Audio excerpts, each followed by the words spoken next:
زوجہ تھکاوٹ کی وجہ سے شوہر کو قریب آنے سے منع کر سکتی ہے۔ اگر گھر کے کام کاج کی وجہ سے، تھکاوٹ کی وجہ سے عورت اپنے شوہر کو قریب نہ آنے دے تو کیا ایسا کرنا بھی گناہ ہوگا؟ یہ مسئلہ اگرچہ حیا کے خلاف ہے، اور میں خاتون کا نام بھی اناؤنس نہیں کرنا چاہ رہا جنہوں نے پوچھا ہے، تو حیا کے خلاف ہے مسئلہ، لیکن یہ بہت زیادہ پوچھا جاتا ہے اور اس میں بہت سارے گھرانے مبتلا ہیں، اس لیے میں بیان کر رہا ہوں۔ اور حدیث میں اس میں بہت واضح احکام ملتے ہیں۔ آپ صلی اللہ علیہ وسلم نے فرمایا جو عورت شوہر کو قریب نہ آنے دے اور شوہر اس کی وجہ سے ناراض ہو کے سو جائے تو اس عورت پر پوری رات فرشتے لعنت کرتے ہیں۔ بہت شدید وعید ہے۔ وجہ اس کی ظاہر ہے کہ اللہ نے مرد میں یہ سیکشول ڈیزائرز بہت زیادہ رکھی ہیں۔ اگر عورت اپنے شوہر کا اس معاملے میں ساتھ نہیں دے گی تو مرد کے قدم جائیں گے گناہوں کی طرف۔ وہ دفتر میں لڑکیوں کو دیکھے گا، وہ ٹھرکی بنے گا جو کہ بن رہے ہیں آج کل۔ تو عورت پر لازم ہے کہ وہ زینت اختیار کرے اور مرد کو کسی اور کے پاس جانے کے قابل نہ چھوڑے وہ، تاکہ مرد بھی اس سے محبت کرے اور وہ ادھر ادھر جو منہ مار رہا ہے اس سے بچے۔ دیکھیں یورپ میں تو اس کو جرم سمجھا جاتا ہے کہ بیوی کی پرمیشن کے بغیر شوہر اس کے پاس چلا جائے، وہ جرم سمجھتے ہیں۔ وجہ اس کی ہے کہ ان کے ہاں بے حیائی کوئی اتنا بڑا جرم ہی نہیں ہے۔ وہ اگر مرد کل دن میں کسی اور کے پاس چلا جائے تو وہ اس کو اتنا سیریس نہیں لیتے۔ اسلام میں تو یہ بہت بڑا جرم ہے کہ آپ کے لیے اللہ نے جس زوجہ کو بنایا آپ اس کے علاوہ کسی اور کے پاس کیوں جا رہے ہیں۔ تو یہ حکمت اس وقت تک حاصل نہیں ہو سکتی جب کہ عورت اس میں اپنے مفاد پر شوہر کے مفاد اور شریعت کے مفاد کو ترجیح نہ دے۔ تو جب تک عورت کو کوئی بیماری نہ ہو، ہاں بیماری ہے تو ایک الگ بات ہے، عورت اگر بیمار نہ ہو تو اس کے لیے جائز نہیں ہے کہ وہ اپنے شوہر کو اپنے قریب آنے سے روک دے۔ تو اصل مسئلہ تو یہی ہے۔ لیکن شوہر کو بھی بہرحال یہ چاہیے کہ اگر اس پہ بہت زیادہ غلبہ نہیں ہے اور اسے گناہ کا خطرہ نہیں ہے اور وہ یہ سمجھ رہا ہے کہ زوجہ کام کاج کی وجہ سے بہت زیادہ تھک گئی ہے، اس کی نیند میں بہت خرابی ہوگی، تو شوہر کے لیے بہرحال اخلاقیات کا تقاضا یہ ہے کہ کہیں بھاگی نہیں جا رہی ہے، زندگی بھر آپ کے ساتھ ہی ہے، تو تھوڑا سا اپنی خواہش کو آپ کنٹرول کر لیں۔ اخلاقیات کا تقاضا ہے۔ قانون تو ایسے موقع پہ شوہر کا ساتھ دے گا، اسلامی قانون عورت کو برا کہے گا، لیکن اخلاقیات بھی کوئی چیز ہوتی ہیں، بھئی آج کے بجائے صبر کر لو تو اور اپنے آپ کو کنٹرول کر لو۔ تو کبھی کبھار اگر ایسا ہوتا ہے تو شوہر کو چاہیے کہ وہ اخلاقیات کا مظاہرہ کرے اور بیوی کو مجبور نہ کرے، لیکن بہرحال قانون یہی ہے کہ عورت کے لیے اپنے آپ کو روکنا جائز نہیں ہے، کیونکہ اس میں عورت کا کوئی خاص نقصان بھی نہیں ہوتا، انرجی تو مرد کی یوٹیلائز ہوتی ہے بہت زیادہ۔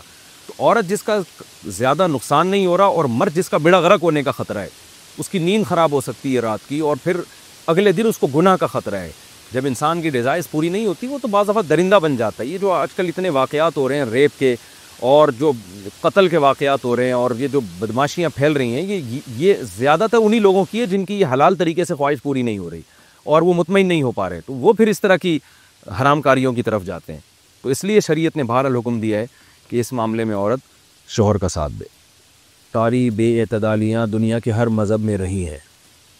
یہودی کیا کرتے تھے کہ حالت حیض میں عورت سے بالکل کنارہ کشی اختیار کر لیا کرتے تھے، اس کے قریب بھی نہ جانا اور کھانا پینا بھی الگ اور جھوٹا بھی الگ۔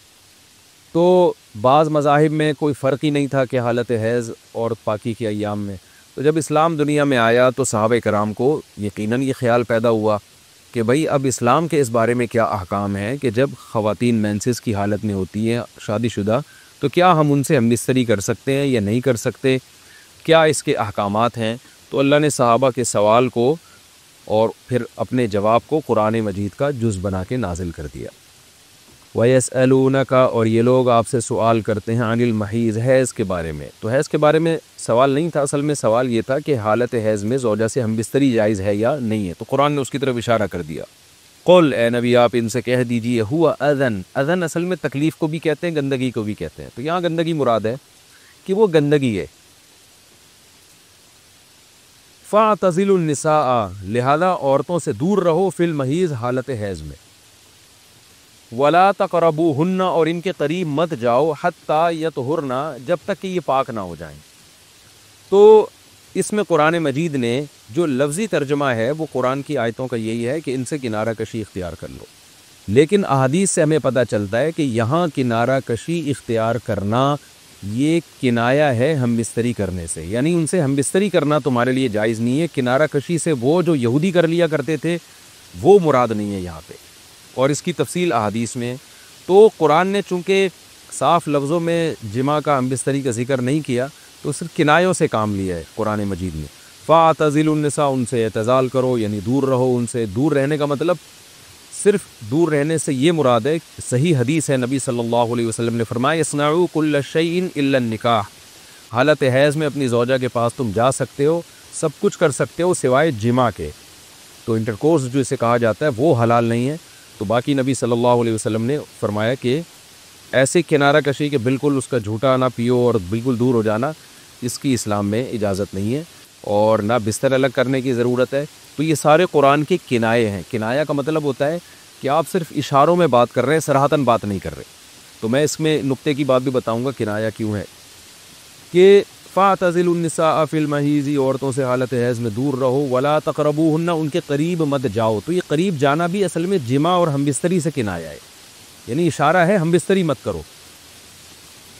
تو جماع کا صراحتاً ذکر نہیں کیا جا رہا، تو مراد وہی ہے کنایا، کنائے میں بات کی جا رہی ہے. ایک جگہ قرآن میں آتا ہے لا تقربوا الزنا، زنا کے قریب مت جاؤ.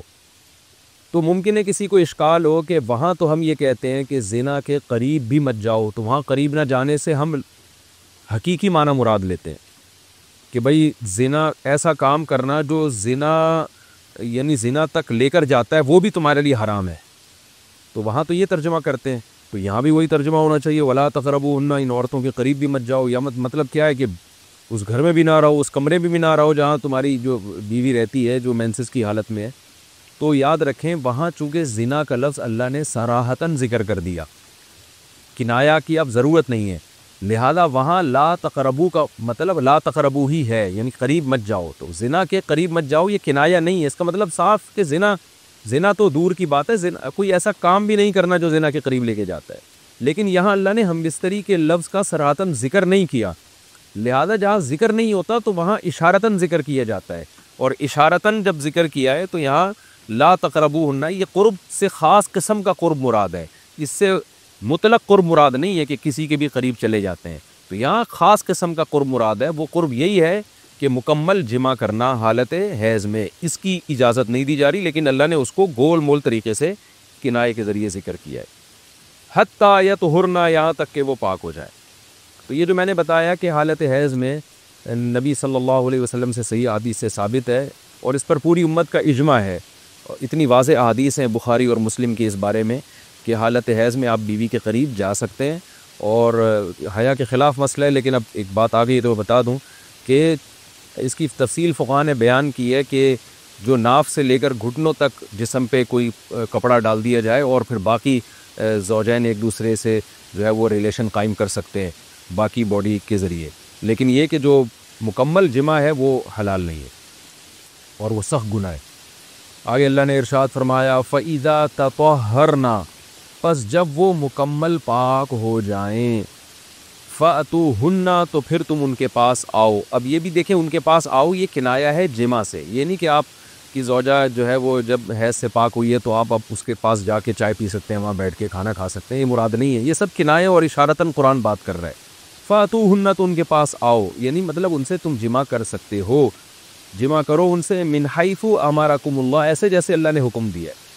تو اس سے پتہ چلتا ہے کہ جمع کا ایک ناجائز اور حرام طریقہ بھی ہے اور ایک جائز طریقہ بھی ہے. تو قرآن بتا رہا ہے کہ جائز طریقے سے تم جمع کر سکتے ہو، ناجائز طریقے سے جمع نہیں کر سکتے. وہ جائز اور ناجائز کیا ہے وہ میں انشاءاللہ بتاتا ہوں.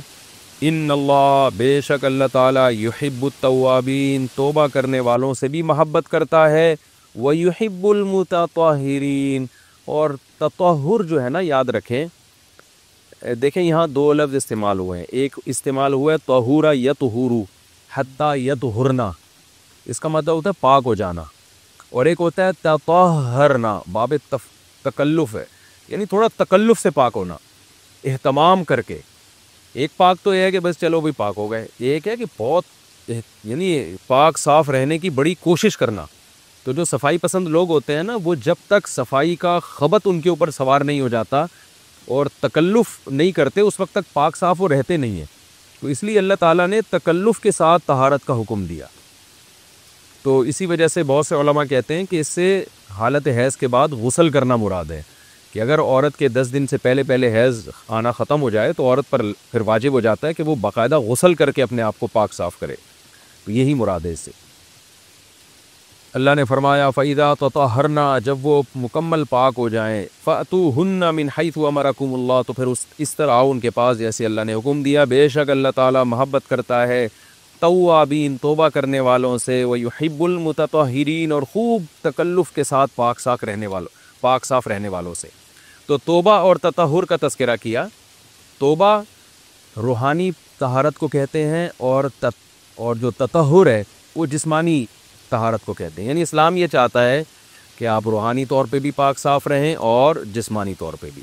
روحانی پاکی کیا ہے کہ اگر آپ سے کوئی گناہ ہو جاتا ہے تو رو دھو کے اللہ کو منا کے راضی کر لیں، تاکہ دل جو گندا ہوا ہے وہ بھی صحیح ہو جائے۔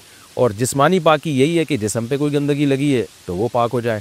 تو اس میں اللہ نے حالت حیض میں عورت کو بھی حکم دیا کہ وہ بھی نہا دھو کے پاک ہو جائے جب حیض سے پاک ہوتی ہے، اور مرد کو بھی حکم دیا کہ حالت حیض میں تم گندگی کی حالت میں جماع مت کرو بیوی کے ساتھ، خون میں لت پت ہو جائے گا انسان، اور یہ گندگی ہے تو اللہ تعالیٰ پاک صاف رہنے والوں کو پسند کرتے ہیں۔ تو جو حالت حیض میں بیوی سے جماع کرتا ہے اس کا مطلب وہ پاک صاف آدمی نہیں ہے، وہ گندگی کے وقت میں اس کے قریب جا رہا ہے، تو یہ بھی غلط ہے۔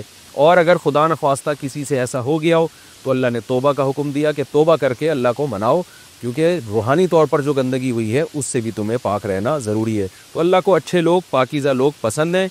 تو حالت حیض کی آیتوں کے بعد اللہ نے یہ اس لیے حکم دیا تاکہ اس عمل کے دوران گندگی میں ملوث نہ ہونا پڑے، اور یہ حکمت بھی اللہ نے بیان کر دی کہ حالت حیض میں جماع سے ہم تمہیں اس لیے منع کر رہے ہیں کہ اللہ کو پاک صاف لوگ پسند ہیں، گندگی میں انوالو ہونے والے، ملوث ہونے والے لوگ اللہ کو پسند نہیں ہے۔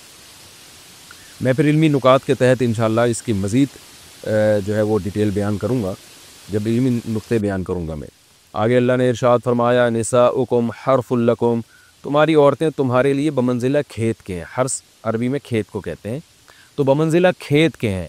جیسے بیج ڈالا جاتا ہے کھیت میں اور اس سے پیداوار بڑھتی ہے، تو عورت کی جو ایک حیثیت ہے، نیچر نے جو اس کی ایک حیثیت متعین کی ہے، وہ بھی ایک نسل بڑھانے کا ذریعہ ہے، جس میں مرد کا جو اسپم ہے وہ بطور بیج کے ہے، اور جو اولاد ہے وہ ایک پیداوار کی طرح ہے۔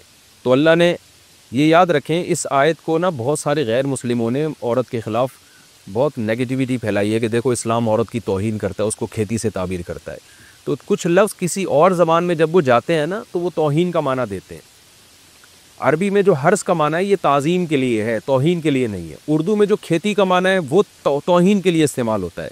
کھیتی یعنی جو پاؤں میں روندی ڈالنے والی، اور زمین جو ہے نا پاؤں میں گویا روندی، اس کو روندا جا رہا ہے، تو اس لیے اس کا اردو میں بالکل اسی طرح جو لوگ ترجمہ کر دیتے ہیں کہ عورتیں تمہاری کھیتیاں ہیں، تو یہ ترجمہ میرا خیال ہے اس لیے درست نہیں ہے کہ اردو میں اس کا مفہوم ہی چینج ہو جاتا ہے۔ یعنی گویا ایک عزت کے لیے جو لفظ اللہ نے استعمال کیا وہ ذلت کا ذریعہ بن جاتا ہے۔ تو اس لیے کسی بھی زبان میں جب ہم کسی بھی لفظ کا ترجمہ کرتے ہیں تو اس زبان کے ہمیں محاوروں کو دیکھنا چاہیے کہ اس زبان میں یہ لفظ کس معنی میں استعمال ہو رہا ہے۔ مثال کے طور پر ہو سکتا ہے کتا کا لفظ کسی زبان میں وفاداری کے لیے استعمال ہوتا ہو، کسی کو لوگ ڈاگ کہتے ہوں تو اس کا مقصد ہوتا ہے وفادار انسان ہے، لیکن ہمارے یہاں اردو میں گالی ہے وہ، اور آپ بولیں کہ بھئی وہ فلاں قوم ڈاگ کہتی ہے تو ہم کتا کہیں گے، تو آپ جب اس کا ترجمہ اردو میں کریں گے تو کتے سے نہیں کر سکتے۔ تو اسی طرح یہ عربی کا جو لفظ ہے اس میں بھی یہ چیز یعنی ملحوظ رہنی چاہیے۔ تو اس لیے اس کا ترجمہ کیا جائے گا تمہاری عورتیں تمہارے لیے پیداوار بڑھانے کا ذریعہ ہیں، نسل بڑھانے کا ذریعہ ہیں۔ فاتو حرثکم، تم اپنے اس نسل بڑھانے کے ذریعے کے پاس آؤ، انا شئتم، جیسے چاہو، وقدموا لانفسکم، اور اپنے نفسوں کے لیے آگے بھیجو، یعنی اولاد کی نیت سے آیا کرو زوجہ کے پاس، اور آخرت کے لیے انتظام کرو، یعنی اولاد پیدا کر کے جو تاکہ دنیا اور آخرت میں تمہارے لیے، فیوچر میں تمہارے لیے کام آئے، دنیا بھی داخل ہے آخرت بھی داخل ہے۔ تو یہ آیت کا بھی ایک شان نزول ہے کہ صحابہ کرام تو چونکہ جو خواتین تھیں مکہ میں صدیوں سے وہ لوگ آباد تھے، ان کے سفر خاص طور پہ عورتوں کے سفر بہت ہی کم ہوا کرتے تھے۔ تو جب ہجرت ہوئی ہے اور جو ہے نا ہجرت کر کے بہت ساری صحابیات مدینہ آئی ہیں، تو مدینہ میں ان کے نکاح دوسری قوموں میں ہوئے، پھر انصار صحابہ سے بھی ہوئے۔ تو چونکہ تقویٰ تھا ان خواتین میں، للہیت تھی، تو بعض جگہ ایسے واقعات ہوئے کہ میاں بیوی کے جو آپس کا ریلیشن ہوتا ہے، ظاہر ہے وہ ہر قوم میں اور ہر جو ہے نا شخص کا مزاج دوسرے سے مختلف ہوتا ہے، تو بعض مردوں نے اس طرح سے اپنی زوجات کے ساتھ ہم بستری کی کہ ان خواتین کو پھر اشکال ہوا کہ پتہ نہیں اس طرح سے ہم بستری کرنا جائز بھی ہے یا نہیں ہے. تو انہوں نے نبی صلی اللہ علیہ وسلم سے یہ مسئلہ پوچھا کہ یا رسول اللہ ہمارے شوہر ہمارے پاس اس طرح سے آتے ہیں تو کیا یہ جائز ہے یا نہیں. تو ان کے سوال کو بھی مبہم رکھا گیا اور قرآن نے اس کے جواب کو بھی کنایتاً بیان کیا، کیونکہ مسئلہ بظاہر حیا کے خلاف ہے. تو قرآن جب بھی کوئی ایسی بات ہوتی ہے تو اشارتاً کنایتاً اس کا تذکرہ کر دیتا ہے تاکہ مسئلہ بھی واضح ہو جائے، کیونکہ ظاہر ہے اس کی ضرورت تو قیامت تک آنے والے انسانوں کو پڑ سکتی ہے نا. یہ تو ہر میاں بیوی کا اپنا ایک ذاتی مسئلہ ہوتا ہے کہ ہمیں کس طرح سے پرمیشن ہے، کس طرح سے پرمیشن نہیں ہے. تو اللہ تعالیٰ نے بھی اشارتاً ہی اس حکم کو قرآن میں بیان کر دیا. قرآن میں اس لیے بیان کیا کہ تاکہ اس میں کوئی اجتہادی اختلاف کی گنجائش نہ رہے. تو اللہ نے قرآن مجید میں بیان کیا، فرمایا نساؤکم حرث لکم، تمہاری جو ازواج ہیں، تمہاری جو بیویاں ہیں، وہ تمہارے لیے بمنزلہ کھیت ہے. کھیت کا مطلب کیا ہوتا ہے؟ پیداوار بڑھانے کا ذریعہ. تو اس میں سب سے پہلا مسئلہ تو قرآن نے یہ بیان کر دیا کہ زوجہ سے جو ہم بستری ہے وہ صرف اسی راستے میں جائز ہے جس سے اولاد ہوتی ہے، کیونکہ عورت کو اللہ نے بنایا ہے نسل بڑھانے کے لیے. تو کوئی بھی ایسا ہم بستری کا طریقہ اختیار کرنا جو نسل بڑھانے کا ذریعہ نہ ہو، یعنی وہ نیچرل نہ ہو، تو وہ حرام ہے. تو اس میں اللہ نے یہ حکم دے دیا. تو اس سے صاف یعنی حدیث سے بھی پتہ چلتا ہے اور تمام فقہاء کا اجماع بھی ہے اس آیت کی روشنی میں کہ مسئلہ تھوڑا حیا کے خلاف ہے، لیکن میرا خیال ہے بتانا ضروری ہے کہ پچھلے راستے سے عورت سے ہم بستری کرنا بالکل حرام ہے، ناجائز ہے. اور نبی صلی اللہ علیہ وسلم کی اس پہ بہت شدید لعنت ہے، بہت شدید وعید ہے. تو یہ بالکل اللیگل ہے اسلام میں کہ عورت کے پچھلے راستے سے اس سے ہم بستری کی جائے. جو لوگ لڑکوں سے بدفعلی کے عادی ہوتے ہیں ان کو یہ ایک چسکا لگ جاتا ہے، تو یہ حرام ہے، ناجائز ہے، کیونکہ اللہ نے بتا دیا کہ یہ تمہارے لیے بمنزلہ کھیت کے ہیں. تو اس میں قرآن نے وہ جو سوال تھا نا اس کی طرف اشارتاً جواب دے دیا. اور آگے فرمایا فاتو حرثکم، تم اپنے کھیت کے پاس آؤ، یعنی پیداوار بڑھانے کا جو ذریعہ ہے اس جگہ کی طرف آؤ، انا شئتم، جیسے چاہو. یعنی باقی جس طرح سے تم چاہو زوجہ سے ہم بستری کر سکتے ہو، اس میں کوئی خاص طریقہ متعین نہیں ہے. میاں بیوی کا ایک دوسرے سے کوئی پردہ نہیں ہے. ہن لباس لکم انتم لباس لہن، یہ دونوں ایک دوسرے کے لیے لباس ہیں. تو اس میں طریقہ کار کوئی بھی ہو سکتا ہے، کسی بھی طرح سے کرنا چاہو ایک دوسرے سے لطف اندوز ہو سکتے ہو. لیکن فاتو حرثکم، آنا موضع حرث میں ہے. حرث کا مطلب وہ اس جگہ کی طرف آنا ہے جہاں سے نسل بڑھتی ہے، کسی اور راستے کی طرف. اس سے صاف طور پر جو ہے نا وہ جو فاسق فاجر لوگوں کی جو برائی ہے جو لڑکوں سے بدفعلی کے نتیجے میں پیدا ہوتی ہے، اس کا اللہ نے قلعہ کر دیا کہ اس کی اسلام میں بالکل اجازت نہیں ہے. باقی طریقہ کار کیا ہوگا یہ تمہارے اوپر، اس کی اللہ نے تمہیں اجازت دی ہے.